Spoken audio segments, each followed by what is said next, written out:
தம்பி வண்டி உண்டா? ஆமா ஆமா சிஸ்டர். ஆமா நீ யாரு? தேவலாம் பேசிட்டு இருக்காத பையா, பிரச்சனை உண்டாகாத வேலை இல்ல சார். ஏதாவது கலவரத்தை உண்டாக்கிட்டு இருப்பான். கொஞ்சம் வழி விடு, வண்டி எடுங்க. இருப்பா ஒரு விஷயம். என்ன ஒரு விஷயம்? நீ என்ன ஒரு விஷயம் சொல்ல போறேன்னு தெரியுது எனக்கு. உடனே ஏதாவது ஒரு வண்டியை பார்த்தா ஒரு ஆம்பளை வந்தா உடனே லிப்ட் கொடுப்பா. நான் பாதி தூரத்துல போய் இறங்கிக்கிறேன், காலுக்கு சரியில்லை, உடம்பெல்லாம் விட்டு போகுது, உடம்பெல்லாம் ஒரே நோக்காடா இருக்குன்னு ஏதாவது ஆம்பளையை போட்டா ஆட்டையை போறதுக்கு வண்டியில வந்து உட்காந்து வேலையே கிடையாது. இருப்பா நான் ஒரு விஷயம் சொல்றேன். என்ன ஒரு விஷயம்? நீ என்ன ஒரு விஷயம் சொல்ல போறேன்னு எனக்கு தெரியாதா? ஒரு விஷயம் சொல்ல போறது இதுதான். யாராவது ஒருத்தர் ஏமாறி போனா உடனே அவன் வண்டியில எடுத்துட்டு விட்டுருவானா அப்படின்னு பாக்குறது. அதுலயும் கரெக்டா ஸ்ட்ரிக்டா போற ஆளுங்களை வந்து கேட்கறதே கிடையாது. நிப்பாட்டிங்க. என்ன மாதிரி குழந்தைத்தனமா இழிச்சவாய் மாதிரி இருக்கிற ஆண்களை பார்த்து உடனே வண்டி கொடுப்பா, நான் கொஞ்சம் போனா பின்னாடி உட்கார வச்சுப்பா.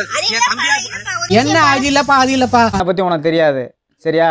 நான் இது நாள் வரையும் நீ உன்கிட்ட பழகினதுல இருந்து உன் கேரக்டர் நான் கரெக்டா கண்டுபிடிச்சிட்டேன். என்ன பார்த்தா உடனே ஒரு தம்பி மாதிரி தெரியுது, உன்னை பார்த்தா ஒரு அண்ணன் மாதிரி தெரியுது, செத்து போன சித்தப்பா மாதிரி தெரியுதுன்னு ஏதாவது ஆட்டையை போறதுக்கு ஒரு டைலாக் எல்லாம் பேசுறது. இந்த டைலாக பார்த்து ஏமாறாலாம் நான் கிடையாது. நீ நடந்தே போ அப்படின்னா ஏதோ ஆட்டோ வரும், ஷேர் ஆட்டோ வரும், அதுவும் இல்லையா? அதான் டாக்டர். இல்லப்பா நான் ஒரு விஷயம் சொல்றேன், கொஞ்ச நேரம் இருப்பா. இவ்வளவு சொல்லி லிப்ட் கொடுங்க தம்பினா அப்ப நான் சொல்லது ஒண்ணுமே இல்லையா? நீ திருந்தனா?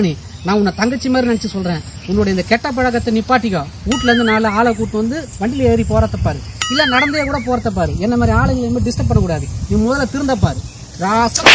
நான் வண்டியா கேட்பேன் போட. நான் ஒரு நடிகை. ஏமா நீ திருந்தனா என்ன அடிக்கிற? திருந்த வேண்டியது நீயா நானா? தருத்துல இங்க எதனா பையனா வச்சிருந்தியா? ஒருத்தன் தூக்கின்னு ஓடுறான்டா, அதை சொல்றதுக்கு தான்டா வந்தேன். அதை விட்டுட்டு என்ன திருந்தணும் சொல்லி நிக்கிறியா? மூதேவி பையா பத்தி எப்படி இருக்குது? சீட்டு கிட்ட வந்து எடுத்து போனானே பின்ன இல்ல, அதை சொல்றதுக்கு தான் வந்தேன். எங்கனா பேச விடுறியாடா? எப்பவுமே அந்த பேசுறதுக்கு சந்தர்ப்பத்தை கொடுக்கணும்டா. நாமளே பேசிட்டு இருக்க கூடாது. சும்மா உனக்கு மட்டும் தான் பேச தெரியும் நினைச்சு பேசிக்கிறியா?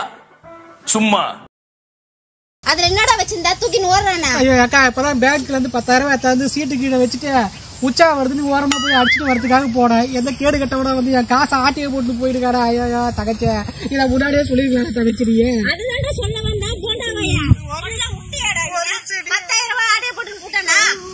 உன்ன மாதிரி ஆளுங்களுக்கு எல்லாம் அப்படிதான் நடக்கணும். வாயடா இது வாய். எப்ப 10,000 போச்சு. ஐயோ